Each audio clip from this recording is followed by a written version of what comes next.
Ang DICT gagawing pilot area ang San Jose del Monte, Bulacan para sa National Broadband Network. Kasama natin sa balitang yan si Radyoman Mike Sigaral ng RMN Bataan.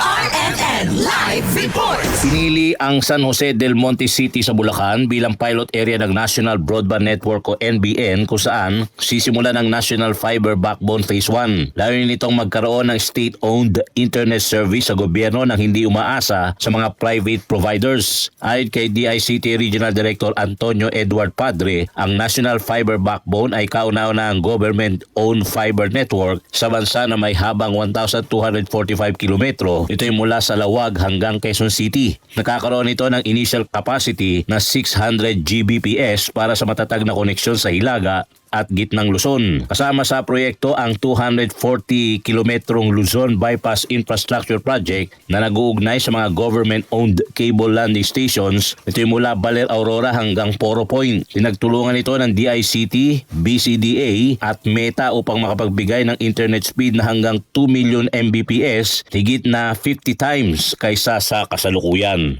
Kasama sa Central Luzon, Radyoman Mike Sigaral Tatak, RMN. RMN Network News!